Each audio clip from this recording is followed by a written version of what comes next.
مہروز بیٹے، اتنی اونچی آواز میں ٹی وی کیوں دیکھ رہے ہیں آپ؟ کم کیجیے آواز، شور ہو رہا ہے۔ اچھا دادی، کرتا ہوں۔ یہ 6 آ گیا میرا، آپ کی گوٹی ماروں گی میں۔ علینا بیٹا، یہ کیا بات ہوئی؟ ایسے کون شور کرتا ہے؟ اور یہ آپ دونوں کب سے کھیل رہے ہو؟ دادی خیر ہے نا، اور کیا کروں، میں بور ہو جاتی ہوں۔ یہ کیا بات ہوئی مہروز بیٹے، اب آپ موبائل پر گیم کھیلنے لگ گئے ہو؟ ہوم ورک بھی کیا ہے آپ نے؟ دادی کرتا ہوں جا کے تھوڑی دیر تک، بس تھوڑی دیر کھیلنے دیں۔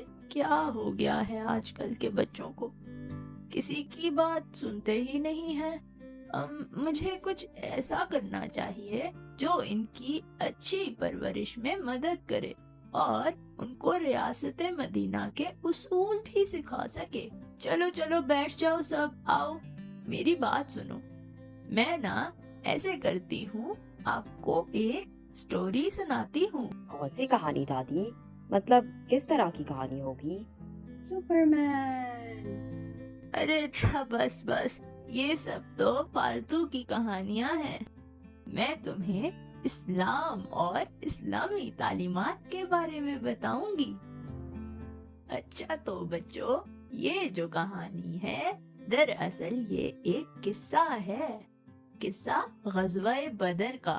کیا یہ وہی جنگ ہے جس میں تھوڑے سے مسلمانوں نے بہت سارے کفار سے جنگ کی تھی؟ ہاں جی بیٹا، یہ وہی جنگ ہے۔ کیا آپ نے یہ پڑھی ہوئی ہے؟ جی دادی، میں نے پڑھا ہوا ہے اس کے بارے میں، پر مجھے ابھی صحیح سے یاد نہیں ہے اب۔ ویسے ان کی کل تعداد کتنی تھی دادی؟ دادی ہمیں نہیں پتا اس جنگ کے بارے میں، شروع سے بتائے نا کیا ہوا تھا اس جنگ میں، کب ہوئی تھی، کیوں ہوئی تھی؟ ٹھیک ہے بیٹا، میں آپ کو شروع سے بتاتی ہوں کہ یہ جنگ ہوئی کیوں، اس کی وجہ کیا بنی۔ یہ غزوہ اسلام میں بہت زیادہ اہمیت رکھتی ہے۔ یہ مسلمانوں اور کفار کے درمیان پہلی جنگ تھی جس نے اسلامی تاریخ کا رخ ہی بدل دیا۔ اور آپ کو پتا ہے اس غزوے کو یوم الفرقان بھی کہتے ہیں۔ اس کا ذکر قرآن کی 3 سورتوں میں ہوا ہے، جن میں سورہ انفال، سورہ آل عمران اور سورہ حج شامل ہیں۔ اب میں آپ کو بتاتی ہوں کہ یہ کیوں اتنی افضل اور بہترین جنگ کہلائی گئی، اور اس نے اسلام کی تاریخ کا رخ کیسے موڑ دیا، اور کیوں اس کا ذکر قرآن مجید کی مختلف سورتوں میں ہوا۔ غزوے سے کچھ عرصہ پہلے جب محمد صلی اللہ علیہ وآلہ وسلم مکہ میں اسلام پھیلا رہے تھے اور مکہ کے لوگوں کو اسلام کی دعوت دے رہے تھے، تو ابو جہل کو یہ سب ہضم نہیں ہو رہا تھا، تو اس نے ہی مکہ میں اسلام کو پھیلانے سے روکنے کے لیے کافروں کو مسلمانوں کے خلاف بھڑکایا اور ان پر بڑے ظلم کیے۔ ہر طرح کا طریقہ ان پر آزمایا گیا۔ اس طرح کفار کے ظلم کی وجہ سے کچھ مسلمان مکہ سے ہجرت کر کے حبشہ چلے گئے۔ جب یہ بات کفار کو پتہ چلی تو انہوں نے مکہ سے کچھ سفیر کو حبشہ بھیجا تاکہ وہ ان مسلمانوں کو واپس لائیں اور یہ ظلم و ستم بڑھتا رہے۔ اس ظلم کی وجہ سے جو ہجرت ہوئی اس کا ذکر بھی سورہ النحل میں ہوا ہے۔ جن لوگوں نے ظلم برداشت کرنے کے بعد اللہ کی راہ میں ترک وطن کیا ہے، ہم انہیں بہتر سے بہتر ٹھکانہ دنیا میں عطا فرمائیں گے، اور آخرت کا ثواب تو بہت ہی بڑا ہے۔ کاش کے لوگ اس سے واقف ہوتے۔ ظلم کی انتہا بڑھتی جا رہی تھی۔ پھر اس کے بعد 27 صفر 622 میں محمد صلی اللہ علیہ وآلہ وسلم کو نبوت کے 14ویں سال میں مکہ سے یثرب ہجرت کا حکم ہوا۔ یثرب مدینہ کا نام تھا ہجرت سے پہلے، اور یہ ہجرت کا بھی پہلا ہی سال تھا۔ جب کفار کو ہجرت کا پتہ چلا تو انہوں نے محمد صلی اللہ علیہ وآلہ وسلم کو شہید کرنے کا منصوبہ بنایا، پر ان کا یہ منصوبہ کامیاب نہ ہو سکا۔ اور محمد صلی اللہ علیہ وآلہ وسلم مدینہ ہجرت کرنے میں کامیاب ہو گئے۔ محمد صلی اللہ علیہ وآلہ وسلم کی ہجرت کرنے کے بعد مدینہ میں اسلام تیزی سے پھیلنے لگا۔ جب یہ بات مکہ والوں کو پتہ چلی تو وہ حسد کرنے لگے۔ انہوں نے بڑی سازشیں کی پر کامیاب نہ ہو سکے، یہاں تک کہ انہوں نے مدینہ کے باقی قبائل کو بھی خلاف کرنے کی کوشش کی پر ناکام رہے۔ پھر 2 ہجری ربیع الاول کو قریش کا ایک سردار مدینہ آیا۔ اس نے وہاں آ کے مسلمانوں کے جانور لیے اور چلا گیا۔ وہ صرف مسلمانوں کو یہ بتانا چاہتا تھا کہ وہ اتنے دور سے آ کے بھی ان کو نقصان پہنچا سکتے ہیں۔ جب آپ صلی اللہ علیہ وآلہ وسلم کو اس واقعے کا پتہ چلا تو ان کے لیے ضروری ہو گیا کہ وہ کوئی قدم اٹھائیں جس سے کفار مسلمانوں کو نقصان نہ پہنچا سکے۔ مکہ کے لوگ تجارت کے لیے دوسرے شہروں میں جاتے تھے۔ ایک دفعہ مکہ کے بڑے سرداروں میں سے ایک سردار جس کا نام ابو سفیان تھا، جو ویسے تو بعد میں مسلمان ہو گیا تھا، اس کا قافلہ مکہ سے شام کی طرف تجارت کے لیے گیا تو اس کا آپ صلی اللہ علیہ وآلہ وسلم کو علم ہو گیا۔ آپ صلی اللہ علیہ وآلہ وسلم نے ابو سفیان کے قافلے کو شام سے مکہ جاتے ہوئے رکنے کا فیصلہ کیا، کیونکہ شام سے مکہ کے رستے میں مدینہ آتا ہے۔ تو آپ صلی اللہ علیہ وآلہ وسلم نے شام اور مدینہ کے بیچ میں رکنے کا ارادہ کر لیا۔ ابو سفیان کی قیادت میں 40 لوگوں کا قافلہ شام سے مکہ کی طرف روانہ تھا، جس میں 1000 اونٹ، 50,000 دینار کی مالیت کا سامان بھی تھا۔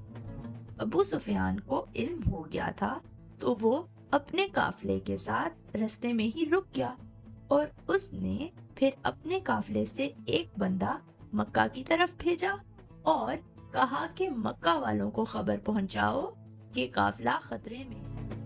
جب مکہ والوں کو یہ خبر ملی تو وہ پریشان ہو گئے۔ ابو جہل جو مسلمانوں سے جنگ کی تلاش میں تھا، اس نے لوگوں کو بھڑکایا اور ان کو خلاف کیا اور مکہ والے مسلمانوں سے لڑنے کے لیے مدینہ کی طرف روانہ ہو گئے۔ جب قافلہ مکہ سے چلا تھا تو اس کی تعداد 1300 تھی۔ جب ابو جہل کا قافلہ مدینہ کی طرف روانہ تھا تو دوسرے راستے سے ابو سفیان کا قافلہ مکہ پہنچ گیا تھا۔ جب ان کو معلوم ہوا تو اخنس بن شریک نے واپسی کی رائے دی، تو ابو جہل جو قریش مکہ کو مسلمانوں کے خلاف بھڑکا کے لایا تھا، اس نے منع کرتے ہوئے بولا کہ جن مسلمانوں پر ہم نے 13 سال حکومت کی ہے، ان میں اتنی ہمت کیسے آ گئی کہ وہ ہمارا مقابلہ کریں گے؟ پر اخنس بن شریک نے اس کی رائے سے اختلاف کرتے ہوئے اپنے بنو زہرہ کے 300 کے قافلے کے ساتھ واپس مکہ کی طرف روانگی کی۔ پر جب بنو ہاشم نے بھی واپس جانا چاہا تو ابو جہل نے انہیں سختی سے روک دیا۔ اس طرح کافروں کے لشکر کی تعداد 1000 ہو گئی اور پھر وہ بدر کے میدان پہنچ گئے۔ جب آپ صلی اللہ علیہ وآلہ وسلم کو علم ہوا کہ قریش مکہ سے ایک قافلہ ہم سے جنگ کرنے آیا ہے، تو محمد صلی اللہ علیہ وآلہ وسلم نے صحابہ کرام کو اکٹھا کیا اور ان سے مشورہ کیا۔ پھر سب صحابہ نے کفار کے ساتھ جنگ کو درست مانا۔ اس موقع پر سیدنا مقداد بن عمر رضی اللہ تعالی عنہ نے تقریر فرمائی، جس میں انہوں نے کہا، ہم ایسا نہیں کہیں گے جیسا کہ موسیٰ کی قوم نے کہا تھا، تم اور تمہارا رب جاؤ اور تم دونوں سے لڑو، لیکن ہم آپ کے دائیں بائیں اور آپ کے آگے اور آپ کے پیچھے لڑیں گے۔ آپ صلی اللہ علیہ وآلہ وسلم کے چہرے پر مسکراہٹ سی آ گئی جب انہوں نے یہ بات سنی فرمانے لگے خوشی خوشی چلو۔ آپ صلی اللہ علیہ وآلہ وسلم نے بطور سپہ سالار حضرت علی رضی اللہ تعالی عنہ، سعد بن وقاص رضی اللہ تعالی عنہ اور زبیر بن عوام رضی اللہ تعالی عنہ کو جاسوسی کے لیے بھیجا۔ پھر صحابہ قریش کے 2 بندوں کو پکڑ کے لائے۔ آپ صلی اللہ علیہ وآلہ وسلم نے ان سے قریش کے بڑے سرداروں کے بارے میں پوچھا جو جنگ میں شامل تھے۔ معلوم ہونے کے بعد یہ اندازہ ہو گیا تھا کہ مکہ نے اپنے جگر گوشوں کو بھیجا ہے۔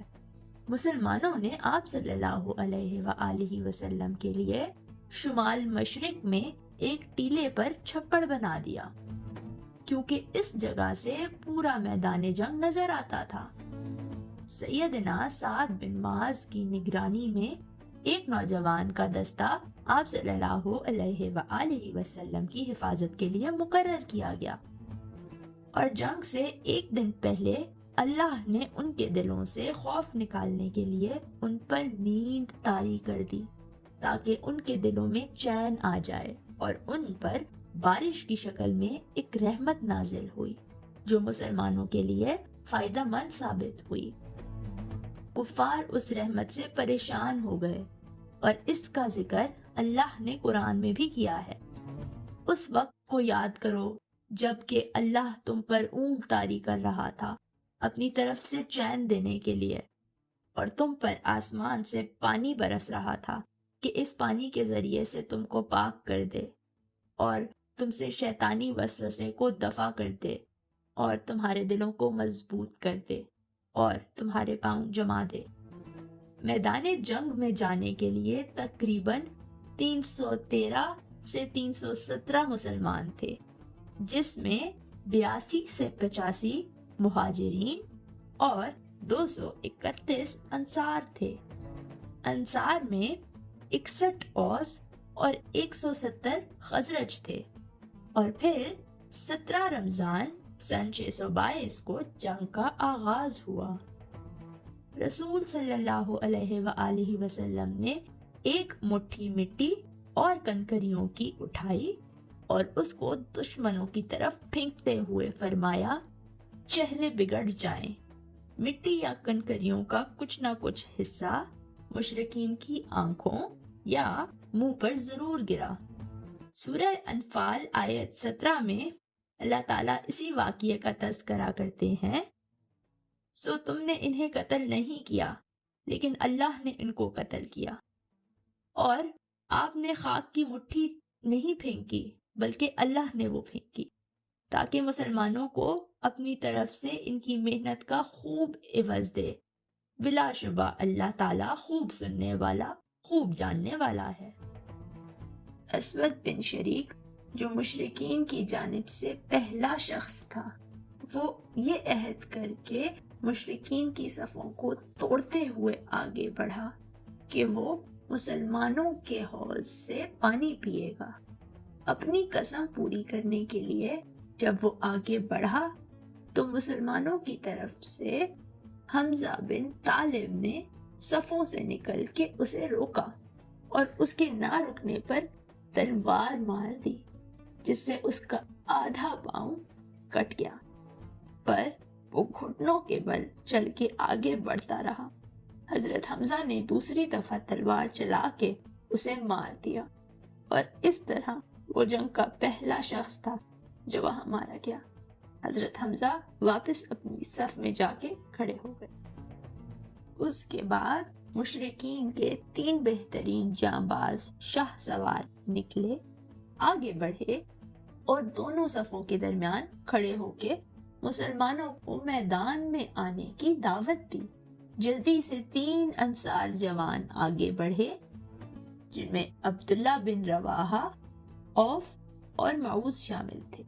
جب قریش والوں کو علم ہوا کہ تینوں انصار ہیں، انہوں نے لڑنے سے انکار کر دیا اور کہا کہ ہم اپنی قوم سے لڑنا چاہتے ہیں، تو یہ تینوں بغیر جنگ کیے واپس چلے گئے۔ جب آپ صلی اللہ علیہ وآلہ وسلم کو علم ہوا تو انہوں نے پھر ان کے خاندان سے 3 صحابہ کو بھیجا۔ پھر اسلام کے شاہ سوار اور کفار کے شاہ سوار ایک دوسرے کے آمنے سامنے آ گئے۔ پھر ان کے درمیان مقابلہ شروع ہوا۔ حضرت حمزہ اور حضرت علی نے اپنے مد مقابل کا کام تمام کر دیا۔ حضرت عبیدہ عمر رسیدہ تھے۔ عبیدہ رضی اللہ تعالی عنہ نے عتبہ کے ساتھ قاتلانہ قسم سے جنگ کی پر زخمی ہو گئے۔ پھر حضرت حمزہ نے عبیدہ رضی اللہ تعالی عنہ کی حفاظت کرتے ہوئے عتبہ کو مار دیا۔ عبیدہ رضی اللہ تعالی عنہ محمد صلی اللہ علیہ وآلہ وسلم کے پاس لے کے جائے گئے اور پھر وہ ان کے سامنے ہی فوت ہو گئے۔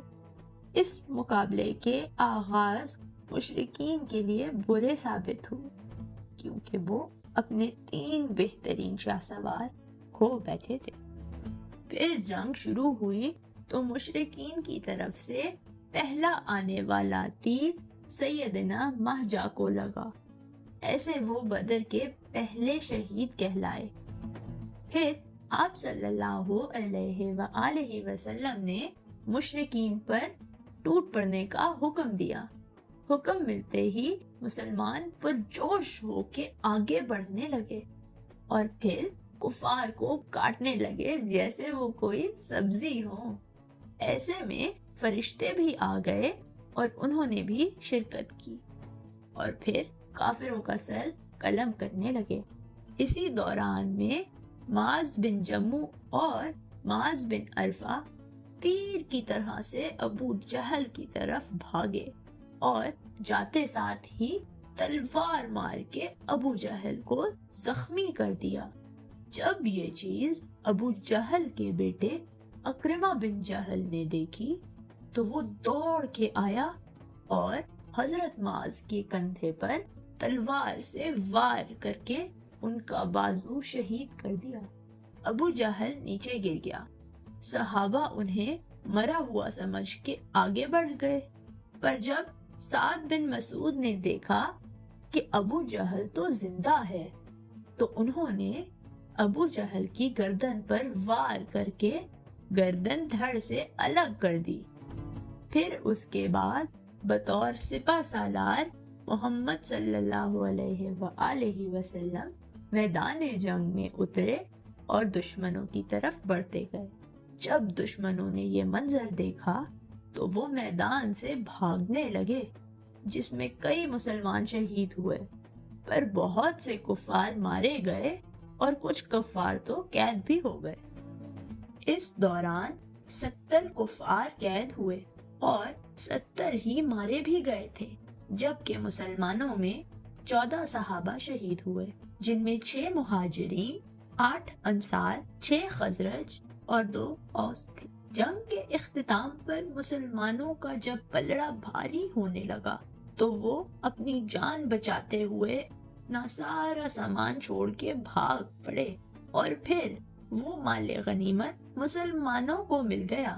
دادی، یہ مال غنیمت کیا ہوتا ہے؟